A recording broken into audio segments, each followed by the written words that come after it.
Mumanya akabuga ko olwaleero tugenze Bonnamwaya mu Wacheso. Akabuga kano kaliko we katuuse bw'ogeraageranya nga bwe kaali emyaka egiyise. Eno waliyo abaloodi abawerako nga n'omuwendo gw'abawangalirayo gweyongedde, kividdeko obumenyi bw'amateeka nabwo okweyongera.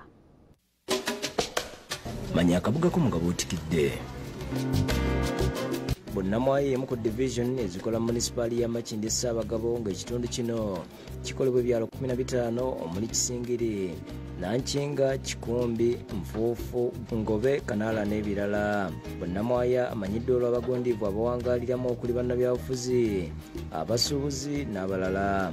Kirimu ababaka ba paaliyamenti ng'omubaka w'e Masaka yali ow'e Masaka Kawanga wa mu kitundu kino.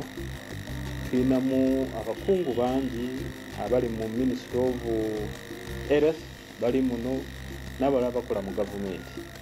Mu kitundu kino era kigambibwa okuba nti omuyimbi Nakinku omugenzi Phil Bongole Lutaaya gye yasooka okugalamizibwa nga tannasengulwa okutwalibwa Gomba gy'azaalwa. Ate bwe tuddako emabega ekitundu kino ekya Kisingiri, omugenzi Phil Bongole Lutaaya era ssebo baamuziika mu kitundu kino.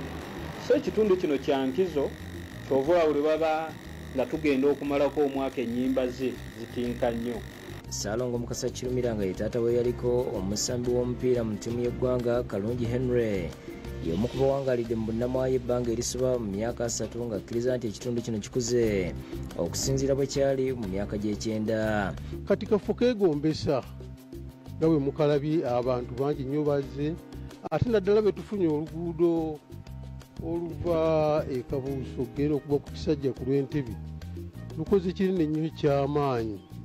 Abantu bangi nnyo bavudde mu bitundu bingi era Kasinga tawuni nnyingi nnyo kaakati. Yadde nga guli gutya abawangalirayo abalala baagala abakulembeze okubayamba